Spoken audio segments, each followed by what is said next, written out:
সায়দাপাড় গ্রামে ফটিকরা বিধানসভা কেন্দ্রে শিমুলতলা যে জায়গাটার মধ্যে সংখ্যালঘু মুসলিম সম্প্রদায়ের বাস কিছু, এবং সেখানে বিজেপির কিছু লোক চাঁদা তুলে এবং মৎস্যবীর বলে একজন টিম্বার মার্কেট পাচ্ছেন, আরও দোকান আছে, যা রিপোর্ট পেয়েছি তার গাড়ি আটকাইছে। তারপরে মনে হয় জিজ্ঞেস করছিল পরে আসার পরে, কেন গাড়ি আটকাইছো, আমার করি তো আমি সবসময় চাঁদা দিই। যাই হোক, এসব মনে হয় তর্কাতর্কিতে তারে খুব মারছে, বাইরে তারে হাসপাতালে পাঠানো হয়েছে যারা আত্মীয় স্বজন। পরবর্তীতে ওই বিজেপির ছন্ডা গুন্ডারা, ক্রিমিনাল, এরা প্রচার দিয়ে দিছে সাম্প্রদায়িক প্রচার দিচ্ছে, কত বড় গহিত কাজ। এবং এখানে ওই মুসলিম সংখ্যালঘুদের বাড়ি করে আগুন দিচ্ছে, এবং মসজিদে বিল্ডিং টাকায় জ্বলে নাই, ভিতরে যা জিনিস আসছিল কর্মকর্তা গাড়ি ঘোড়া প্রচুর জ্বালেছে।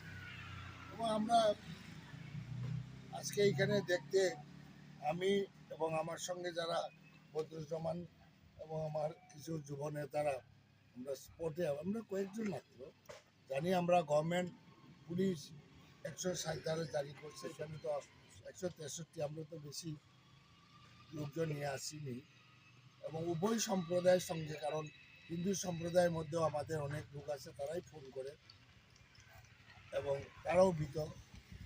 আমরা গেলাম, যাওয়ার জন্য এলাম, চেপড়ি এখানে আর বিশাল পুলিশ বাহিনী আমাদের আটকালো, রিকোয়েস্ট করলো আপনারা যেতে পারবেন, কেন যেতে। আমরা বললাম, আমি বদরুজ্জামান, সামর ভট্টায় 3 জন যাবো, আপনারা গাড়ি অ্যালাউ না করলে আমরা পায়ে হেঁটে যাবো, উভয় সম্প্রদায়ের সঙ্গে আমরা শান্তির কথা বলি। যাই হোক, আমাদের আটকালো, ঢুকতে দিল না, আমরা ফিরত এসেছি। কিন্তু প্রতীয়মান যে এখান থেকে নির্বাচিত বিজেপির যে এমএলএ, বর্তমানে রাজ্য মন্ত্রিসভার সদস্য সুধাংশু দাস, উনি সবসময় প্রেস মিডিয়াতে কমিউনাল বিষ সরিয়ে যান, সাম্প্রদায়িক বিষ উনি সরাচ্ছে। এবং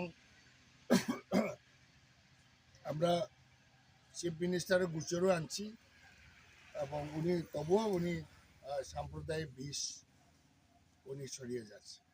আমার মনে হয় তারই বিস্ফোরণ হয়েছে এই ঘটনা, এবং আমরা খুবই দুঃখিত এবং নিন্দা করি। এই গরিব মানুষের বাড়িঘর এত সম্পত্তি নষ্ট করলো, মোবাইল নিয়ে গেল, সোনা অলংকার নিয়ে গেল, এবং কি পালিত পশু বর্জন নিয়ে গেল। এবং কঠোর থেকে কঠোর শাস্তি দেওয়া উচিত। এবং বিজেপি সরকার এখানে আসার পরে একটার পর একটা বাঙালিদের উপরে আক্রমণ, 150 পরিবার। আবার রানীবাজারেও মুসলিম গ্রাম একটা ঘটনা ঘটছে, এবং দৃষ্টান্তমূলক কোনো ব্যবস্থা রাজ্য সরকার করছে না। মুখ্যমন্ত্রীর কাছে আমরা ডিমান্ড করব, এটা ইনকোয়ারি করা দরকার, এটা পিছনে কি রহস্য আছে।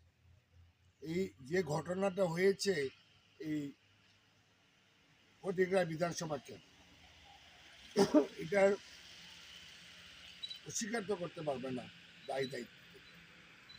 এবং আবার যদি কোনো রকম সাম্প্রদায়িক বিদ্বেষমূলক কথা বলে সুধাংশু দাস, আমরা কিন্তু আন্দোলন করব, প্রয়োজনে আদালতে দ্বারস্থ, এতটুকু আমি বলছি। এবং আমি অনুরোধ করব এই অঞ্চলের সমস্ত অংশের সমস্ত সম্প্রদায়, সমস্ত ধর্মের মানুষকে বলবো, আমাদের তো সহাবস্থানে আমাদের থাকতে হবে, যাওয়ার কোনো রাস্তা নাই। আজকে এখান থেকে যদি মুসলমানরা বাংলাদেশ যায়, বাংলাদেশ বলবে তুমি ইন্ডিয়ান। প্রশাসন দুর্বল, শাসন করলে শাসকদের সঙ্গে কিছু দুষ্কৃতকারী ঢুকে তাদের আশকারা দেওয়া হয় এবং তুমি হিন্দুর পূজা করবে, মুসলমানদের চাঁদা কেন? মুসলমানে ওয়াজ করে কোনোদিন তো আমরা হিন্দুদের আমাদের কাছ থেকে তো চাঁদা নেই নাই। খ্রিস্টানরা যত বড় অনুষ্ঠানে করুক না, আমরা হিন্দু থেকে বা মুসলমান থেকে এক পয়সা নেই। আর হিন্দুরা আমাদের দোষ হলো কিছু করতে গেলে চাঁদা তুলো, জোর জবরদস্তি গাড়ি আটকাও, থ্রেট করো, এগুলা বন্ধ হওয়া দরকার। যে আমি বললাম মুসলমানের যে এত বড় বড় ওয়াজ মাহফিল করে, আমরা কাছ থেকে তো চাঁদা নেই না। এবং এই যে খ্রিস্টানরা যে করে কোনোদিন মুসলমান এবং হিন্দু সম্প্রদায় নেয় না। এই যে হিন্দুদের মধ্যে এই যে কিছু এরম করছে এবং যারা চাঁদা নিচ্ছে তারা কিন্তু এক পয়সাও দেয় না, মানুষের চাঁদা দিয়েই তারা এইসব করছে। শুধু এটা বন্ধ হওয়া দরকার।